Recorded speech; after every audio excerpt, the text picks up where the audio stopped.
सुप्रभात। समय देने से सब कुछ मिलता है, पर सब कुछ देने पर भी समय नहीं।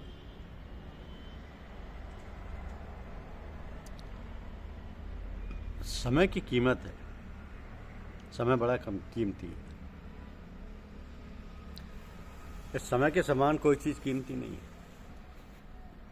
आप समय देकर विद्वान बन सकते हैं, समय देकर धनी बन सकते हैं, समय देकर कीर्ति वाले हो सकते हैं, परिवार वाले हो सकते हैं। ध्यान दें, समय लगाने से सब चीज़ें मिल सकती हैं, परंतु सब चीज़ें देने पर भी समय नहीं मिलता। कोई कहे कि उम्र भर में जो भी प्राप्त किया 1 मिनट समय के लिए मैं सब कुछ देता हूँ, पर उसके बदले में 1 मिनट का समय भी नहीं मिल सकता। समय देने से सब मिल सकता है, परंतु सब देने पर भी समय नहीं मिलता। समय की कितनी कीमती कहें। श्रीमद् भागवत गीता में आया है कि तुल्याम लवनापि न स्वर्ग नापुर नरभम भगवता संगी संगस्य मर्त्यानाम किमातु शिष्य। यानी भगवान के प्रेमी पुरुषों का लवमात्र का संग अच्छा है, उससे ना तो मुक्ति की तुलना कर सकते हैं और ना ही स्वर्ग की। गोस्वामी जी कहते हैं कि तात स्वर्ग अपवर्ग सुख धरई तुला एक अंग तूल न ताही सकल मिल जो सुख लव सत्संग। संत के लवमात्र संग मिलने के समान स्वर्ग और मुक्ति की भी तुलना नहीं की जा सकती। समय इतना कीमती है, समय मिले तो ऐसे बेकार मत जाने दो। तो समय को उत्तम से उत्तम, ऊंचे से ऊंचे काम में लगाओ। धन के लोग बड़े आदर के साथ रक्षा करते हैं, तिजोरी में बंद कर देते हैं। धन तो तिजोरी में बंद हो सकता है, पर समय तिजोरी में बंद नहीं हो सकता। समय देने से धन मिलता है, धन देने से समय नहीं मिलता।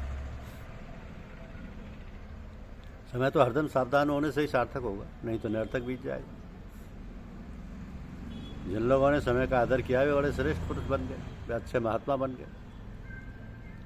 उन लोगों ने क्या किया? जीवन का समय भगवत चरणों में लगाया, संसार के भोगों से विमुख होकर परमात्मा तत्व जानने के लिए समय लगाया। वे संत और महात्मा बन गए।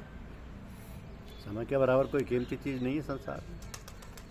लवमात्र का सत्संग हो जाए, साधु महात्मा का संग हो जाए, भगवान का संग हो जाए, प्रेम हो जाए, भगवान में आकर्षित हो जाए, वो समय सबसे ऊंचा है।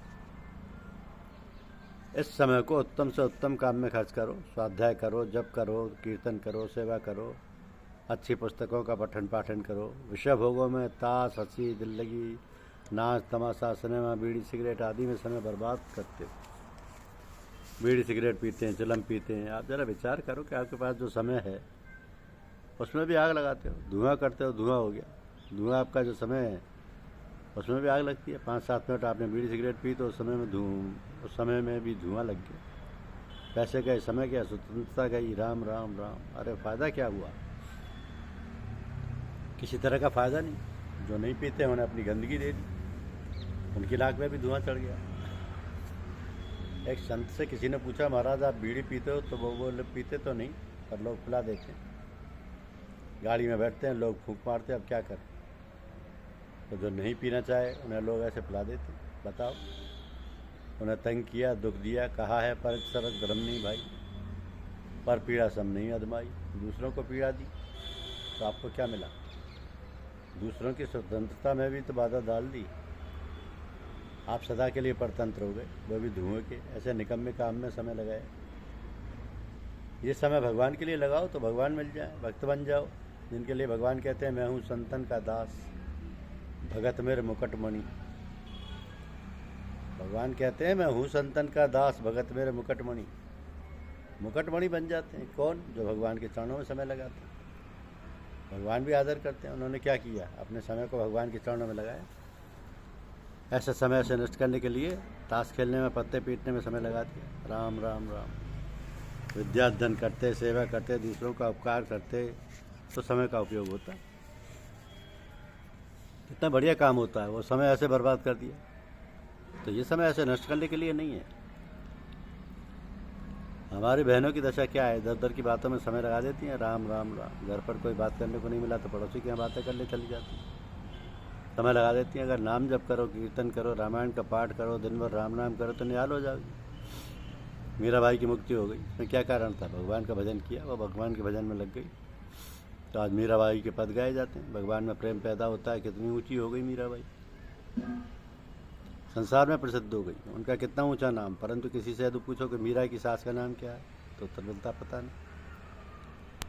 भजन करने से जीव बड़ा होता है। तो अपने आप समय को सार्थक करो, ऊंचे से ऊंचे, अच्छे से अच्छे, श्रेष्ठ से श्रेष्ठ काम में लगाओ, समय बर्बाद मत करो। यह पहली बात है। और दूसरी बात यह कि जो काम करें वो सुचारू रूप से करें। काम करने का तरीका, काम करने की विद्या बढ़ाते ही चले जाओ। लिखना, पढ़ना, बोलना, रसोई बनाना, कपड़े धोना, सफाई करना, झाड़ू देना, बर्तन आदि साफ करना है, बड़े सफाई से करो, बड़ी सुंदर रीति से करो, सुचारू रूप से काम कर, अच्छा होगा। नौकरी तो करना है, तो नौकरी का काम ऐसे बढ़िया ढंग से करो कि जिससे मालिक राजी हो जाए। यदि मालिक कभी नाराज़ होकर निकाल भी दे तो निकलना तो पड़ेगा। पर अपने वहाँ काम धंधा करके जो विद्या हासिल कर ली, क्या उस विद्या को छीन लेगा? नीति में आता है कि ब्रह्मा जी भी वापस नहीं ले सकते। काम करने की योग्यता है, आपका स्वभाव है, उसे कोई छीन नहीं सकेगा, वह गुण तो आपके पास रहेगा। कितनी बढ़िया बात है। थोड़े समय में, थोड़े खर्चे में बढ़िया काम हो जाए, ऐसा स्वभाव बनाओ तो सब लोग खुश हो जाएं, प्रसन्न हो जाएं। गृहस्थों में ऐसी बातें होती हैं, जो माताएं बहनें अच्छी चीज़ें अच्छी बनाती हैं, उनका सब आदर करते हैं, पर इस बात का अभिमान नहीं करना चाहिए। अभिमान तो पतन करने वाला होता है। निर्ममो निरहंकार है, अहंकार तो छोड़ना है। अरे काम धंधा करके फिर उससे भी अहंकार कर लो, इसलिए सुंदर रीति से काम करो, सुचारू रूप से काम करो। मान बढ़ाई के लिए नहीं, रुपये पैसों के लिए नहीं, वाह के लिए नहीं, अपना अंतःकरण शुद्ध करने के लिए, निर्मल करने के लिए, जिससे भगवान में प्रेम बढ़े। प्रेम बढ़ाने के लिए काम धंधा करो, सेवा करो, काम में चातुर्य बढ़ाने से आपकी मांग हो जाएगी। और तीसरी बात, व्यक्तिगत खर्चा कम करो, दान पुण्य करो, बड़े बूढ़ों की रक्षा करो, दीनों की रक्षा करो, अभावग्रस्तों को दो, सेवा करो। पर अपने शरीर के निर्वाह के लिए साधारण वस्त्र, साधारण भोजन, साधारण मकान, उससे अपना निर्वाह करो। भाई बहन सबके लिए बड़े काम की बात है। जो खर्चीला जीवन बना लेता है वो पराधीन हो जाता है। खर्चा कम करना तो हाथ की बात है, और ज़्यादा पैदा करना हाथ की बात नहीं। आजकल लोग खर्चा तो करते हैं, ज़्यादा और पैदा के लिए सहारा लेते हैं, झूठ कपट, बेईमानी, धोखेबाजी, विश्वासघात, ऐसे क्या अधिक कमा लेते हैं। अधिक कमा लें तो ये हाथ की बात नहीं। खर्चा कम करना हाथ की बात है। जो हाथ की बात है उसे करते नहीं, जो हाथ की नहीं है वो होती ही नहीं, दुख पाते रहते हैं उम्र भर। इस बात को समझ लें कि भाई अपने व्यक्तिगत कम खर्चे से ही काम चला ले, बढ़िया से बढ़िया माल खा लो, और चाहे साधारण दाल रोटी खा लो, निर्वाह हो जाएगा।